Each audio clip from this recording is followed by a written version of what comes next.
first things first. Top of the morning to you, Kevin Wildes. We got Nick Wright. Brandon Marshall is here with us. We got a great show for you today. And yet another reason last night why in the NBA it ain't over until it's officially over when the clock strikes zero. Another great game last night. That's where we start the show this morning. Unbelievable ending to the Raptors-Celtics. Game 3, this one looked to be all Celtics, but no. Kyle Lowry with that incredible pass over Taco Fall to OG Anunoby, who somehow was left open, drains the three as time winds down. 100% clutch from him. As Toronto guys, right back in this series, 104-103, about as close as you can get. That's your final. Here is OG Anunoby and Jaylen Brown after the game. Hey OG, maybe a stupid question. Just watching, like you showed no emotion after you hit the shot. Like how did you stay so cool after such a big play? Oh, because when I shot, I expected to make it. So like I don't shoot trying to miss. Like every shot I shoot, I try to make it. So I was not surprised because I wasn't surprised. We were matched up, and OG snuck along the baseline, didn't recognize him early enough, and he got a wide open look. We got to be better than that. We got to communicate better. And, just me being, 4 years in, I got to be better. Can't give up a three at the end of the game. They made a remarkable shot still. But it's a disgrace. It's terrible. No excuse for it at all. You know what I mean? It was ridiculous. So can't take your foot off the gas at all. We got to be ready to play game 4. Jaylen Brown with that accountability there. Nick, I'll start with you. Was that buzzer beater by OG more of a great play by the Raptors or a breakdown by the Boston Celtics? Can I choose both? Because it was a spectacular play by the Raptors. Yeah. But that was an indefensible mistake by the Celtics. And I know it's very early across America right now, but can you hear that? It's the slightest faint sound. That's the heartbeat of what looked like a dead champion slightly, maybe, possibly coming back to life. This was as close as you could possibly have to being done. Half second, down 2, gonna be down 3-0 in the series. Good night, good luck. Celtics 7-0 to start the playoffs. The massive favorites to not only win this series, but the favorites in the East. And now, all of a sudden, Game 4 becomes the turn game in the series. And so how does it happen? Well, it happens because Kyle Lowry makes a 99 out of 100 degree of difficulty pass and makes it perfectly. But it also happens because the Celtics defended this play like they were up 1. They defended this play like a 2 beat them instead of a 2 just forcing overtime where they would have been the favorites because they have proven to be the better team in this series. The only thing you can't let happen there, the only thing is an open 3 where a guy can get it off in he got that off in 0.3. Didn't even need the full 0.5. So it is a spectacular play by Lowry, a spectacular play by OG Anunoby. 2 guys, by the way, both who played 45 minutes last night. Little note to Mike Budenholzer for tonight with Giannis. But it is a breakdown by the Celtics, Brandon, and it's one. I'm not going to say it flipped the series, but the series was over, and now it's not, Brandon. I disagree with you.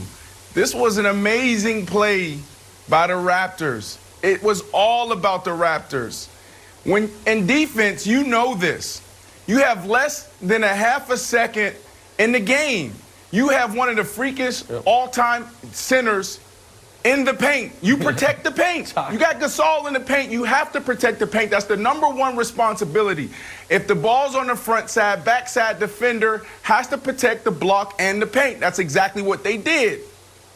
Jaylen Brown, phenomenal job getting out there. I'm surprised he even got that close. I know he's being hard on himself. Jenna, you talked about accountability, but Jaylen Brown, there was nothing you could do.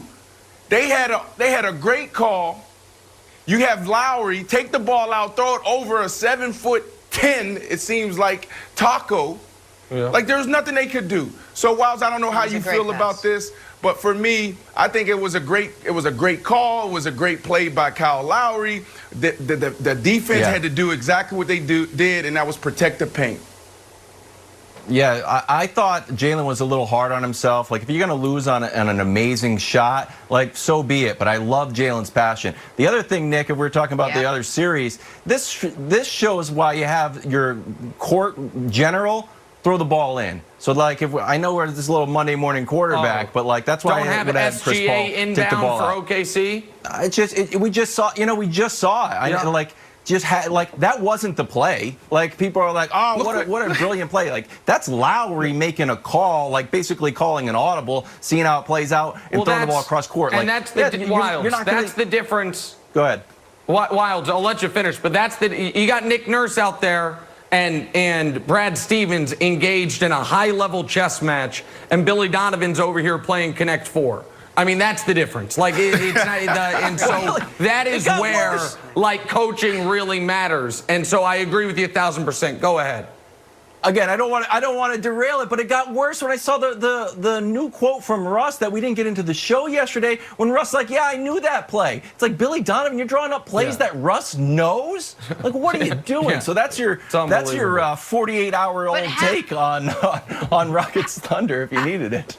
Go ahead, Jenna. Brandon, how deflating was the play for this series now? If you're the Celtics, I mean, we saw Jaylen Brown and how emotional he was afterwards, but are the Raptors really right back in this, or who's in the driver's seat right now in this series after a play that momentous? Well, you know who I'm going to say. It's the Celtics. I said it in December, and I'm going to continue to remind you guys. This is 9 months out. I picked this team, and they should be proud of themselves. They played hard, but they just didn't get it done. It really had nothing to do with the last couple seconds. The last couple of minutes, I really feel like they stood up as champions and really dominated this basketball game. When you have things like this happen, you just got to tip your hat to them and say, good job. Nick, I still believe in the Celtics. The Raptors showed some amazing things last night. Van Vliet, the first series, he was probably the most efficient player in the entire bubble. But the last 2 games, he's been non-existent. So that's the only chance they have. If Van Vliet can continue to find the bottom of the basket, they may have a chance. But the Celtics is going to win this series. Well, listen, I think the Celtics are still in control. And while I didn't pick the Celtics anywhere close to back in December, before the playoffs and before this series, I picked them to make the conference finals. So I'll stick with that. But I do need to remind the audience, these series can flip fast.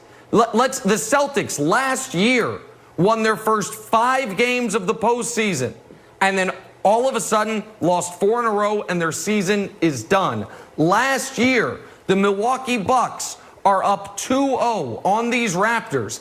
Game 3 is in double overtime, a chance to put them away. They lose that game, and they don't win another game in that series. They end up losing 4-2. The series Wilds was just talking about. The Rockets are up 2-0. They're in Game 3, up 5 with a minute left. They blow it, and all of a sudden we're in a Game 7, and it's coming down to the final shot. So I still believe the Celtics are the favorites. But now we have a real series. And the idea that when you don't have to play any road games, that you can't come back from 2-0 down, the bubble has already shown us that these series can flip. We've seen a 3-1 series flip. We saw a 2-0 series almost flip if Billy Donovan doesn't call a play that Russ knows and throws it to Steven Adams. Like it is just, if you're the Celtics, you've got to, Brandon, you've got to immediately be able to get out of your head, we had this series won. Because if it bleeds over, Brandon, into Game 4, then that's when you start worrying about them being in real trouble and the Raptors trying to hold on to that defending champion title for another few days.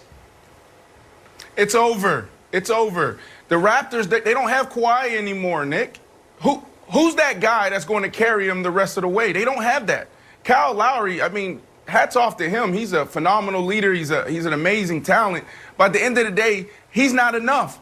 And Van Vliet, he can continue to find the bottom of the basket, but while that still isn't enough, this is a complete team. They're well coached, they play defense, and they have Kemba Walker. Anytime Kemba Walker gets at least 10 assists, they win every single game. So they have no chance. All right. we'll wait and see this weekend as they get back out on the court. Hey, there's a new captain, my captain, in New England. And the Patriot bar just got a little bit higher. First things first.